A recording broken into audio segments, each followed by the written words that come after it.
Well, hi folks. Here we are on an overcast day at 1995 Island Howard, Campbell River, Nesbitt's Island Coffee. Hope everyone is well on this May 22nd, 2020.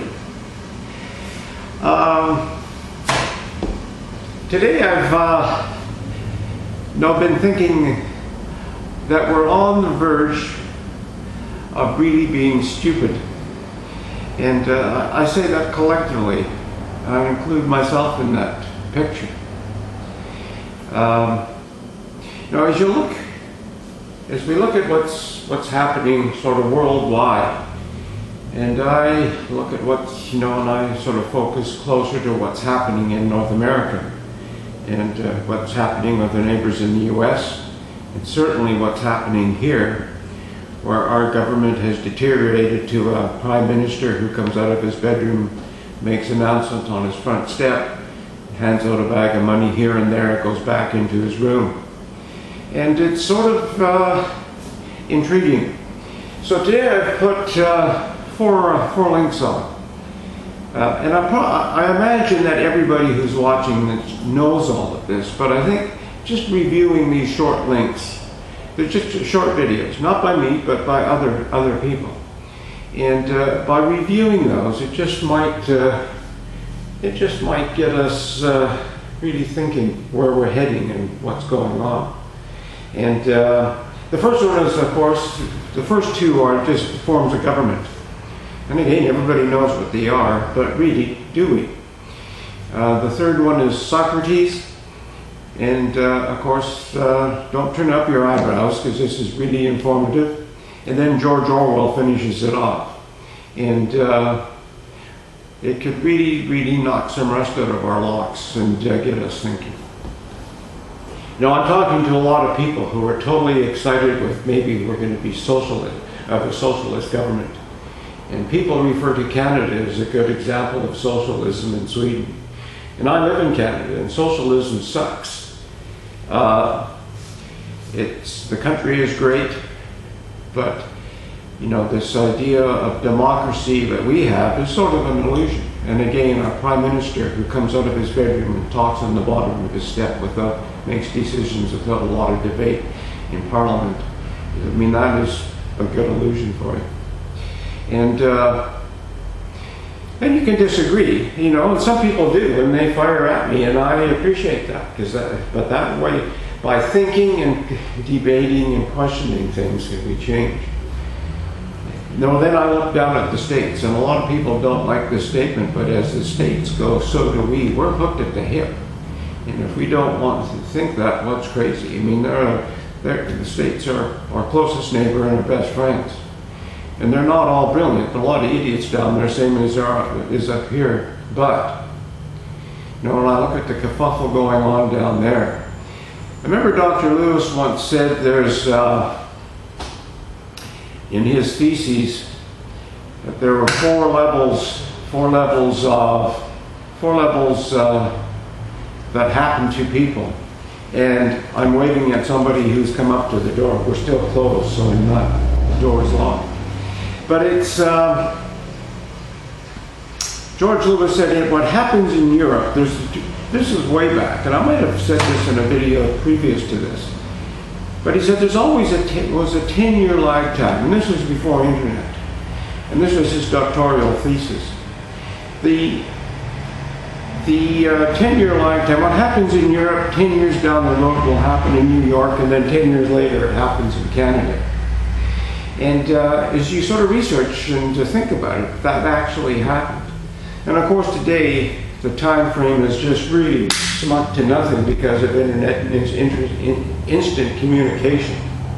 So what happens in Europe pretty much is simultaneous, is catching all around the place.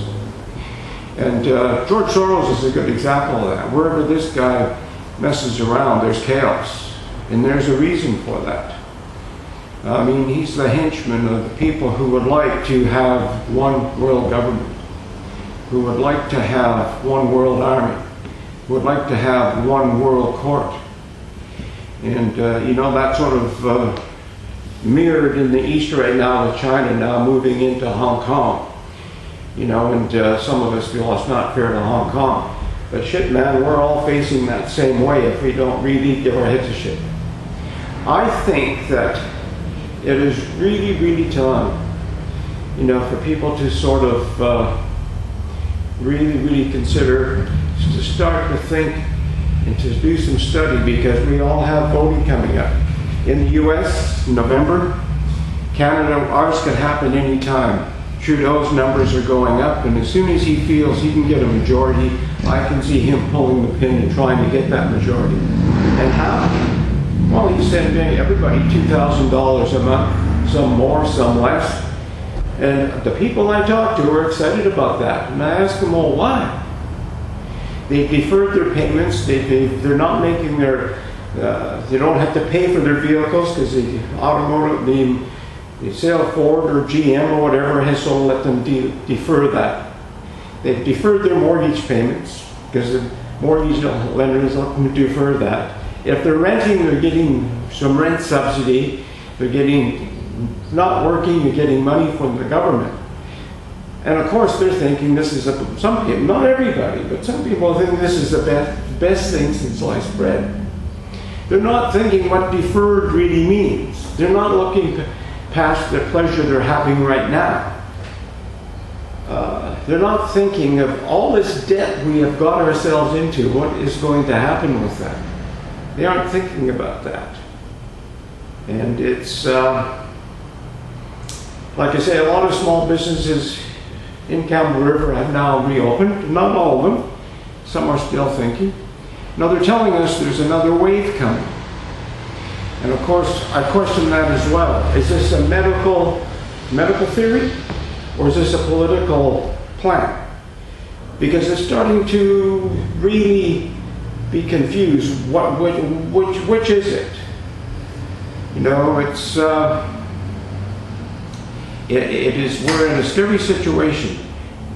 So many people are scared, staying at home.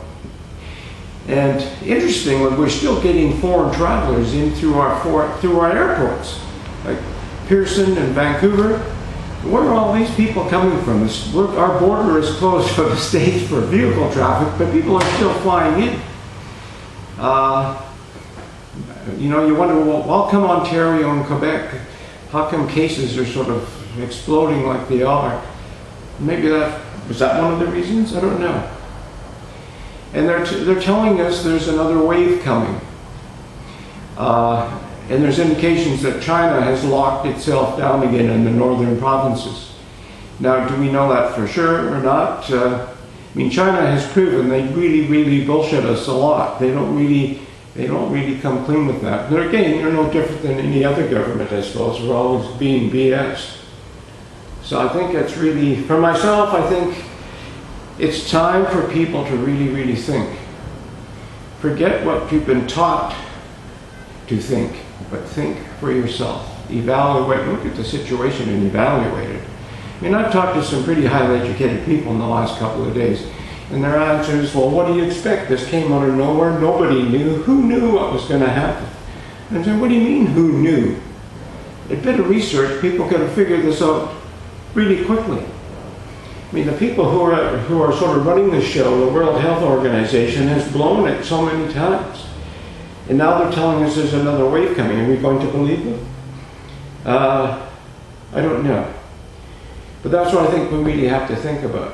But with elections looming in the States and could happen anytime in Canada, I think we should really, really think. Because we might end up in a place where wish the hell we hadn't gone there. Anyway, that's about all for now. Weekend coming, have a good one. And look forward to comments on this after you look at those videos. And feel free to, the idea is to throw it on the table and get everybody kick the hell out of it. See if there's any real value there. And if there isn't, maybe we start thinking again. That's what a debate is about. It's not personal. We're just looking at this idea and kicking it around. I guess that's all for now. Take care. Have a good one. And yeah, we'll see you tomorrow. Bye for now.